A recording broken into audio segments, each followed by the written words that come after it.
Assalamualaikum warahmatullahi wabarakatuh.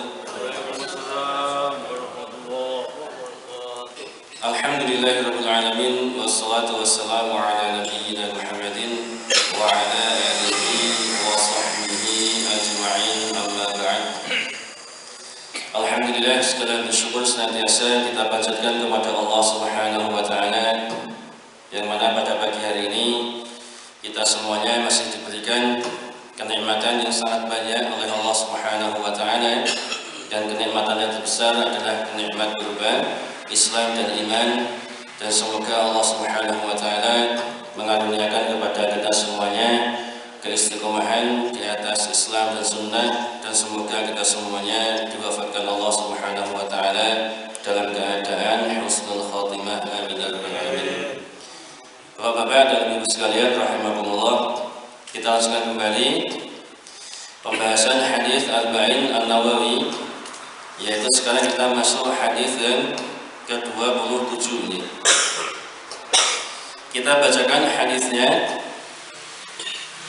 An Nawas bin Sam'an radhiyallahu anhu 'an Nabi sallallahu alaihi wasallam qala al-birru husnul khuluq wal ithmu ma haka fi nafsika wa karihta an yattali'a 'alaihi an-nas, rawahu Muslim. Wa an Wabisah bin Ma'bad radhiyallahu anhu qala ataitu Rasulullah sallallahu alaihi wasallam faqala ji'ta tas'alu 'anil birr, qultu na'am, qala istafti qalbak, al-birru matma'annat ilaihi an-nafsu wa tama'anna ilaihi al-qalb, wal ithmu ma haka fi an-nafsi wa taraddada fi as-sadr, wa in aftaka an-nasu wa aftauka. Dari sahabat Nawas bin Sam'an radhiyallahu anhu, dari Rasulullah sallallahu alaihi wasallam, beliau bersabda, kebaikan adalah akhlak yang baik, dan dosa adalah apa yang terasa mengganggu jiwamu dan engkau tidak suka jika diketahui manusia. Hadis riwayat Imam Muslim.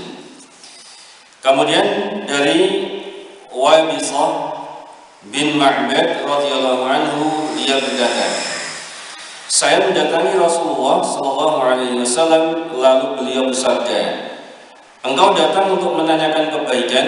Saya menjawab, iya. Kemudian beliau bersabda, mintalah fatwa atau mintalah pendapat dari hatimu. Kebaikan adalah apa yang jiwa dan hati tenang karenanya, dan dosa adalah apa yang terasa mengganggu jiwa dan menimbulkan keraguan-keraguan dalam dada, meskipun orang-orang memberi fatwa kepadamu dan mereka membenarkannya. Hadis hasan, kami riwayatkan dari Musnad Imam Ahmad bin Hanbal dan Ad-Darimi dengan sanad yang hasan. Bapak-ibu sekalian rahimakumullah, di dalam hadis ini Nabi sallallahu alaihi wasallam bersabda, al-birru husnul khuluq, yaitu kebaikan adalah merupakan akhlak yang baik. Ini meliputi apa? Kebaikan apa saja. Kemudian beliau sallallahu alaihi wasallam bersabda, wal ithmu ma haka fi nafsika wa karihta an yattali'a 'alaihi an-nas, dan dosa adalah apa yang mengganggu jiwamu dan engkau tidak suka jika diketahui manusia. Kemudian juga dalam riwayat yang lain dari sahabat Wabisah bin Ma'bad, ini beliau sallallahu alaihi wasallam juga bersabda kepada sahabat Wabisah ini, yaitu beliau sallallahu bersabda, mintalah fatwa kepada hatimu, mintalah pendapat kepada hatimu. Kebaikan adalah apa-apa yang jiwa dan hati tenang karenanya, dan dosa adalah apa-apa yang terasa mengganggu jiwa dan menimbulkan keraguan-keraguan dalam dada, meskipun orang-orang beri fatwa kepadamu. Maka ibu sekalian, hadis ini perlu difahami dengan baik, jangan sampai kita salah dalam memahami hadis ini. Yaitu apa?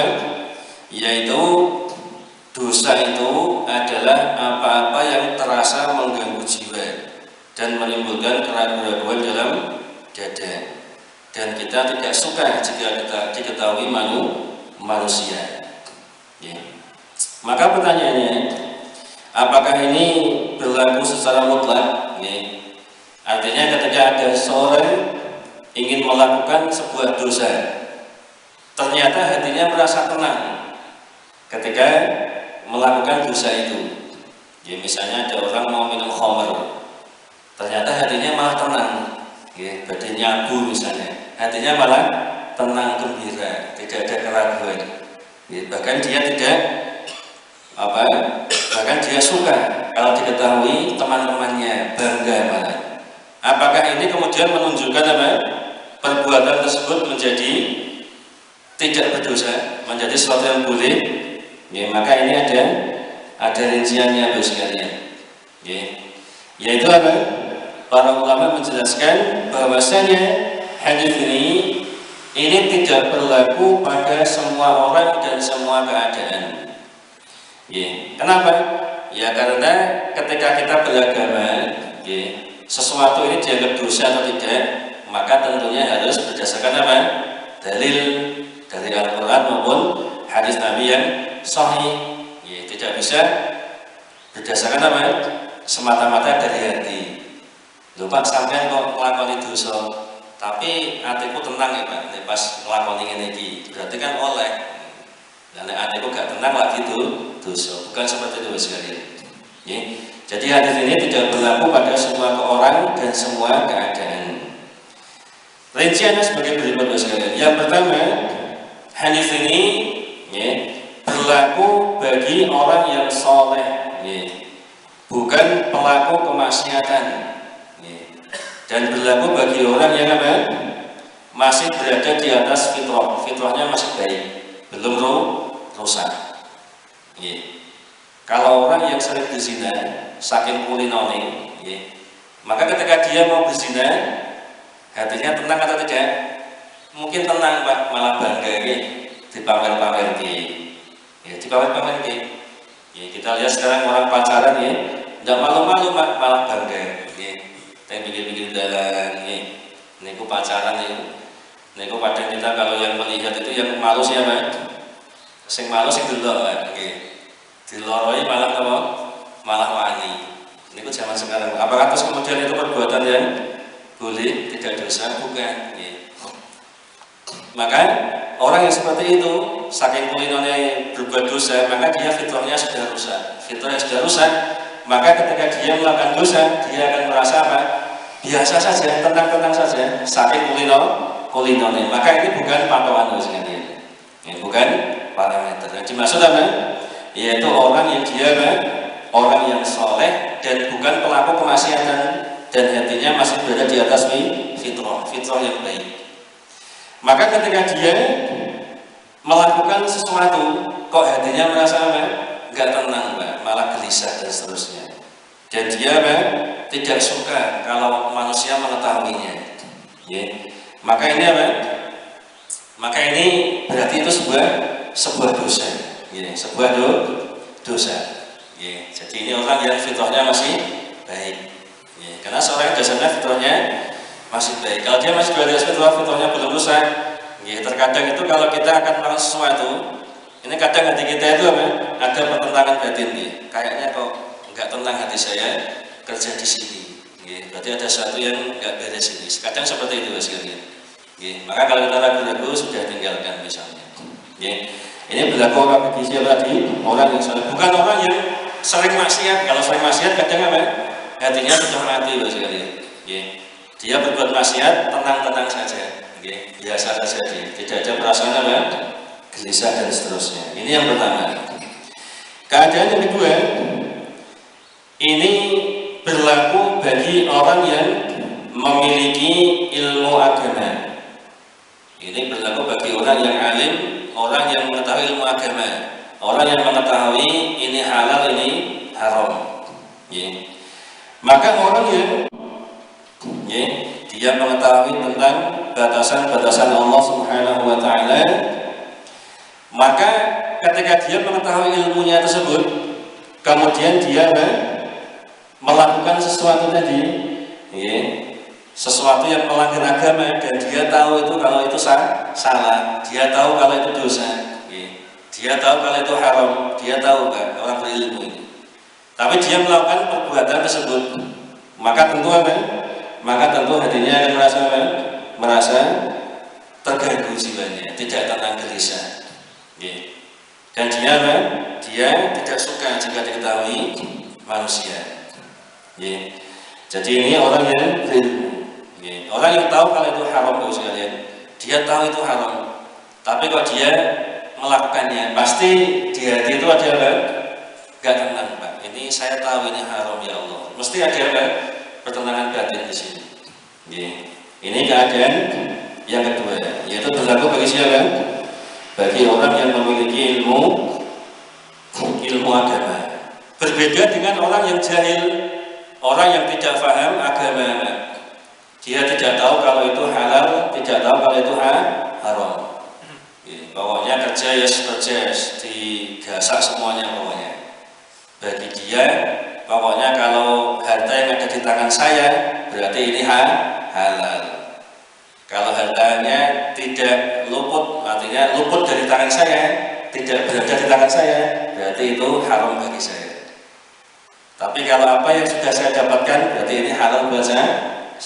Tidak peduli dia, apakah itu dari riba, apakah dari menipu orang, ya, atau dari menzalimi orang, mengambil harta orang secara batil, nggak peduli dia, karena dia orang yang jahil, nggak paham, ini halal atau haram tersebut. Pokoknya mergane saane kok disikat kabeh misalnya. Maka orang seperti ini mungkin dia akan merasa tenang-tenang saja hatinya, karena dia tidak tahu kalau itu sesuatu yang diharamkan oleh agama. Ini seperti itu sekali. Berbeda kalau orang tersebut orang yang memiliki ilmu agama, dia tahu itu haram. Kalau dia tetap melakukannya, pasti di hatinya ada perasaan yang tidak tenang. Ya, pasti sekali. Pasti ada pergolakan di dalam batinnya. Ya, ini keadaan yang kedua. Kemudian, ya, termasuk, ya, ini bisa kita ambil pelajaran dari Nabi SAW. Itu tadi bersabda kepada sahabat siapa? Wabisah, ya, sahabat Wabisah bin Ma'bad radhiyallahu anhu. Ya. Kemudian juga tadi bersabda dengan sahabat Nawas bin Sam'an. Ya, sahabat ini Bapak sekalian, ya, Nabi tahu sahabat ini orang yang hatinya masih baik, ya, orang yang ahli ibadah, ya. Maka Nabi mengatakan kepada sahabat tersebut, ya, mintalah fatwa kepada hatimu, ya. Kalau hatimu merasa terganggu, ya, ini berarti itu sesuatu yang dosa, dan kau tidak suka kalau diketahui manusia, kau akan malu kalau diketahui manusia, maka itu dosa. Karena Nabi tahu sahabat yang bertanya ini orang yang baik, masih berada di atas fitrah yang baik, ya, orang yang ahli ibadah, orang soleh seperti itu, ya. Jadi ini harus kita pahami sekalian, ya. Jadi tidak secara umum. Kemudian keadaan yang ketiga, hal ini berlaku pada perkara-perkara yang syubhat, yang masih samar-samar bagi kita, ya, tidak jelas ini halal atau haram dan seterusnya, ya, masih samar. Bukan pada perkara yang sudah jelas hukumnya, ya, bukan pada perkara yang sudah jelas hukumnya, ya. Misalnya sesuatu yang merupakan perbuatan kesyirikan, ya, berdoa kepada selain Allah, menyembah kuburan, ya, menyembah patung, menyembah berhala, maka ini jelas merupakan kesyirikan, ya. Jadi kalau jenengan ada orang melakukan kesyirikan seperti ini, Bapak sekalian, tidak peduli hatinya tenang atau tidak, tetap itu dosa, ya. Karena perbuatan itu jelas, halal haramnya itu jelas, sesuatu yang sudah jelas hukumnya, ya, tidak ada kesamaran, tidak ada kesamaran. Kemudian misalnya wajibnya memakai jilbab bagi wanita, wajibnya memakai jilbab, ya, atau hijab bagi wanita, maka ini secara jelas hukumnya wajib, tidak ada kesamaran. Wajib bagi setiap muslimah. Maka ketika dia tidak berjilbab, kok hatinya tenang-tenang saja, ya tetap dia tetap dosa itu, Pak. Terus bukan menjadi apa? Oh berarti kan boleh, Pak. Oh hati saya tenang kok. Saya gak jilbaban, enjoy saja. Itu saya jilbaban malah hatinya sering gelisah. Makanya buat patokan, Pak. Yang gak jilbaban itu dosa, itu wajib bagi setiap muslimah. Sesuatu yang jelas. Kemudian wajibnya apa? Puasa Ramadan misalnya. Oh ini sesuatu yang jelas. Kalau ada orang buatan puasa Ramadan, jedul siang-siang hari, dia bukan sedang sakit, bukan sedang safar dan seterusnya, tidak ada uzur. Kalau dia awan-awan Ramadan jedul dengan santainya, tetap itu perbuatan dosa. Tetap perbuatan dosa. Karena sesuatu yang sudah jelas. Maka tidak bisa kemudian kita mengatakan pada orang tadi, ini rokok-rokok ini bulan Ramadan oleh para Pak Kiai, Pak Ustaz. Tanya kepada hatimu. Nek hatimu tenang, ya berarti oleh. Nek hatimu gelisah berarti haram. Tidak seperti itu, Pak. Jadi ini apa ada rinciannya. Sesuatu yang jelas, kalau anda maka itu apa? Tidak berlaku hadis ini. Ini yang berlaku bagi apa? Perkara yang syubhat, yang masih samar-samar, yang masih samar-samar, yang belum diketahui pasti oleh seseorang antara halal dan haramnya, antara boleh atau tidaknya. Itu perkara masih belum jelas, sama-sama ya syubhat. Maka kalau kita ragu-ragu, iki mangan iki oleh orang iki hukumnya apa ini? Iki koyoke hewan yang mungkin jarang disonsumsi orang, iki oleh apa ora? Kita ragu-ragu ragu-ragu. Maka sebaiknya ditinggalkan saja. Lebih aman dan selamat bagi agama kita. Tinggalkan yang meragukan kita. Kemudian ambil yang yakin, Pak. Yang ragu ditinggalkan. Yang yakin apa? Yang golek sing jelas halal itu, golek lapite, sate kambing jelas halalnya, Pak. Tapi kalau sesuatu yang mungkin masih binatang yang kadang kurang populer, ini boleh atau tidak? Kita belum tahu, Pak. Maka sebaiknya ya golek lawas liannya sing halal banyak. Kemudian baru nanti kita tanya dulu kepada orang yang tahu, Pak Kiai Hasan ini hukumnya nopo ini dan seterusnya. Ini jadi pada sesuatu yang syubhat atau sama-sama. Maka kalau kita ragu-ragu ini boleh atau tidak, maka lebih selamat kita tinggalkan. Kita tinggalkan sesuatu yang meragukan tadi. Kita tinggalkan, ini lebih lebih selamat, lebih aman. Jadi bukan dalam perkara sudah jelas, mau masuk bulan Ramadan, kita mau puasa Ramadan, iki puasa Ramadan pun enak ya tetap kudu puasa, wong itu wajib rukun Islam. Jadi bukan kok hati saya ragu-ragu maksudnya. Ini puasa Ramadan kurang ragu-ragu dan tidak berlaku. Ini hanya pada sesuatu yang masih sama-sama, belum jelas hukumnya.